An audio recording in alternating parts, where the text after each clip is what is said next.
بسم اللہ الرحمن الرحیم نحمدہ و نصلی علی رسولہ الکریم اما بعد۔ میرے محترم بھائیوں، بزرگوں اور دوستوں اور میری اسلامی بہنوں، آپ کی خدمت میں شیخ ہو کر حاضر ہے۔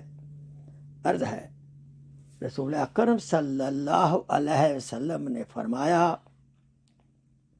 حدیث پاک کا مفہوم یوں ہے کہ مومن کی ہر دعا قبول ہوتی ہے، بشرطے کہ وہ کسی گناہ سے متعلقہ نہ ہو اور قطع رحمی سے متعلقہ نہ ہو، یعنی رشتہ داروں سے توڑنے کے بارے میں دعا نہ ہو۔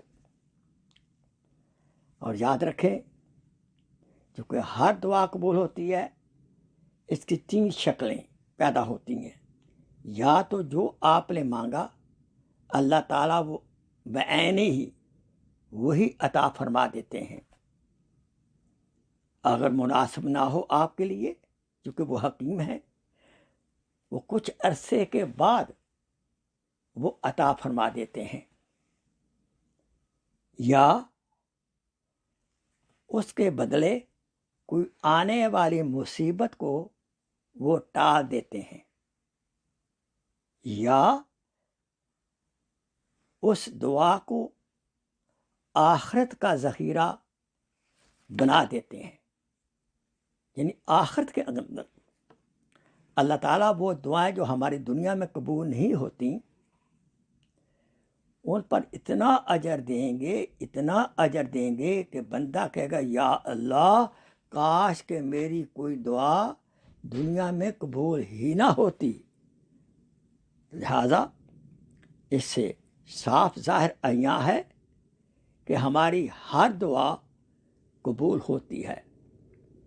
اس لیے ہمیں دعا مانگنے میں کنجوسی نہیں کرنی چاہیے، کیونکہ قرآن مجید میں حکم ہے، وقال ربکم ادعونی استجب لکم، کہ رب نے حکم دیا مجھ سے مانگو اور میں قبول کرتا ہوں۔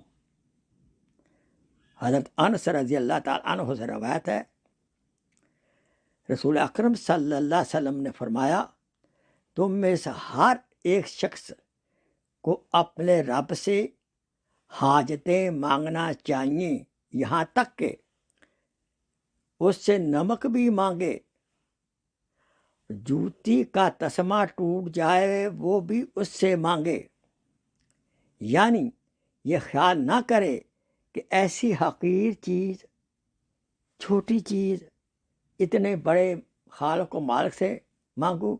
نہیں، شرم نہیں کرنی چاہیے۔ ہم مانگتے ہیں، وہ داتا ہے، اس کے نزدیک بڑی چیز بھی چھوٹی چیز ہی ہے۔ اس لیے ہمیں ہر وقت 24 گھنٹے اللہ کے در کا مانگتا بنے رہنا چاہیے، مانگتی بنے رہنا چاہیے۔ ہم تو مائل بکرم ہیں، کوئی سائل ہی نہیں، راہ دکھلائیں کسے، کوئی راہ رو منزل ہی نہیں۔ وآخر دعوانا ان الحمدللہ رب العالمین۔ السلام علیکم رحمۃ اللہ وبرکاتہ۔ جزاک اللہ خیر۔